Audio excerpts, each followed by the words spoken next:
Hello viewers, മേരാ പ്രിയ ദർശകോ, എൻ്റെ പ്രിയ കാഴ്ചക്കാരെ, എൻ നൻപർകളെ, മേരെ സാത്തിയോ. I am giving you +2 English class, Unit 3. Okay, അപ്പോൾ എക്സാമൊക്കെ ആവാറായി, മെനി ക്രിസ്മസ് എക്സാം. അപ്പോൾ Unit 3 അതിൽ നമുക്ക് Unit 3ലെ ചലഞ്ചസ് ഓഫ് ലൈഫ്, അതിൽ 3 വീൽ റെവല്യൂഷൻ, അതിലെ ആക്ടിവിറ്റി നോക്കാം. ഫസ്റ്റായിട്ട് കുറച്ച് സ്പീഡ് പോകാം.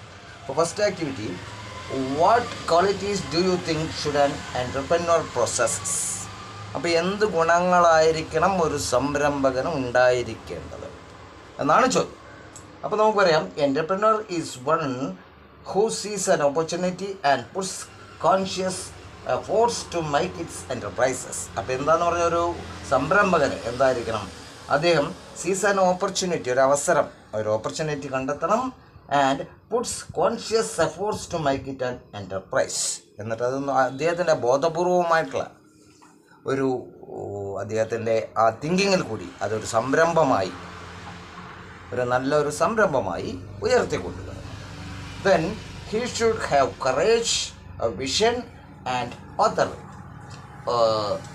Leadership qualities. അപ്പോൾ അദ്ദേഹത്തിന് എന്തൊക്കെ ഉണ്ടായിരിക്കണം? He should have the courage, ധൈര്യം ഉണ്ടായിരിക്കണം, ഒരു കാഴ്ചപ്പാടുണ്ടായിരിക്കണം എന്തിനെക്കുറിച്ചും. അതോടൊപ്പം തന്നെ എന്താണ്, ഒരു ലീഡർഷിപ്പ് ക്വാളിറ്റീസ് അല്ലെ പറഞ്ഞ ഒരു നേതൃത്വ ഗുണം അദ്ദേഹത്തിന് ഉണ്ടായിരിക്കും. ഇതൊക്കെയാണ് ഒരു എൻ്റർപ്രന്യൂർക്ക് അത്യാവശ്യമായി ഉണ്ടായിരിക്കേണ്ടത്. അപ്പോൾ ഇതിൽ തന്നെ he should be willing to take risk, ഏതൊരു ബുദ്ധിമുട്ടുകളും കഷ്ടപ്പാടുകളും ഏറ്റെടുക്കുവാൻ അല്ലെങ്കിൽ കൈകാര്യം ചെയ്യുവാൻ അദ്ദേഹം തയ്യാറായിരിക്കണം. You know, so many risk in front of an enterprise. You should know about that. അതായത് ഏതൊരു സംരംഭം നമ്മൾ ആരംഭിക്കുകയാണെങ്കിലും നമുക്കൊരുപാട് വിഷമങ്ങൾ, ബുദ്ധിമുട്ടുകൾ ഫേസ് ചെയ്യേണ്ടതായിട്ട് വരും. അതാണ് ഇങ്ങനെ പറയാൻ കാരണം. Then he should remember, no pain no gain. അല്ലേ, എന്താണ്, ഒരു പെയിനില്ലാതെ ഒന്നും ഗെയിൻ ചെയ്യാൻ കഴിയില്ല എന്ന് പറയും. അല്ലേ, എന്താണ്, നമുക്കൊരു ബുദ്ധിമുട്ടാതെ ഒന്നും നേടിയെടുക്കാൻ കഴിയില്ല. ആ കാര്യം എപ്പോഴും മനസ്സിൽ ഉണ്ടായിരിക്കണം. So an entrepreneur should have in mind what, ഈ പറഞ്ഞ കാര്യം മനസ്സിലായില്ലേ? അപ്പോൾ ഇതൊക്കെയാണ് ഒരു പ്രധാന കാര്യങ്ങളായി പറയുന്നത്. ഇനി ഇതോടൊപ്പം വേറൊരു ചോദ്യം വരാം. എന്താണെന്ന് പറഞ്ഞാൽ, what are your dreams in life? How do you plan to pursue your dreams? എന്തൊക്കെയാണ് നിങ്ങളുടെ സ്വപ്നങ്ങൾ? അത് നേടിയെടുക്കാൻ നിങ്ങൾ എന്തൊക്കെ തരത്തിലാണ് ശ്രമിക്കുക? അതുപോലെ ഏതൊക്കെയായിരിക്കും നിങ്ങളുടെ മനസ്സിലുള്ള പ്ലാനുകൾ അത് നേടിയെടുക്കാനായി? അപ്പോൾ ഞാൻ അതിൽ ഷോർട്ടായിട്ട് പറഞ്ഞു തരാം. അതായത്, my dream in life is to become a good engineer and a good person. ഇപ്പോൾ ഒരാളുടെ എന്തോ ആവാട്ടോ, എൻജിനീയർ ആവണമെന്നൊന്നും നിർബന്ധമൊന്നുമില്ല, എഴുതി വെച്ചിട്ടില്ല. അപ്പോൾ ഇതിൽ പറയുന്നത് നമുക്കൊരു ഫോർ ആൻ എക്സാമ്പിൾ അത്രയേ ഉള്ളൂ. എനിക്ക് എൻജിനീയർ ആവണം, നല്ലൊരു വ്യക്തിയായി തീരണമെന്നാണ് പറഞ്ഞിരിക്കുന്നത്.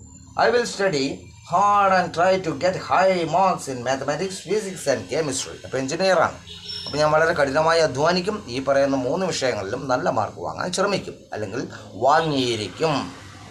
Then I know the engineers are the ones that make the world a worthy places to live in, with the large engineering marvels and witnesses today above all. അപ്പോൾ ഇത് പറഞ്ഞിരിക്കുന്നത്, അപ്പോൾ എൻജിനീയേഴ്സ് എന്ന് പറഞ്ഞാൽ ഇന്ന് നമ്മൾ കാണുന്ന പല കെട്ടിടങ്ങളും അല്ല, വളരെ അഭൂതപൂർവമായിട്ടുള്ള വളരെ ബൃഹത്തായ കെട്ടിടങ്ങളിലേക്ക് പിന്നിലുള്ള ആളുകളാണ്. അതിൻ്റെയൊക്കെ ഉപരിയായി above all, I want to be a good person. To that I can help my fellow human beings to live a life of comfort. അതുപോലെ നല്ലൊരു വ്യക്തിയായിട്ട് എനിക്ക് ജീവിക്കണം, എൻ്റെ സഹജീവികളെ സഹായിക്കാനായി. അപ്പോൾ ഈ വീഡിയോ നീണ്ടുപോവുകയാണ്. അപ്പോൾ ഞാൻ ഒരു ആക്ടിവിറ്റി മാത്രമാണ് ഇതിൽ തന്നത്. ഇനി ഇതിൽ ഒരുപാട് വളരെ ഇമ്പോർട്ടൻ്റ് ആയിട്ടുള്ള ഒരു ചാപ്റ്ററാണിത്.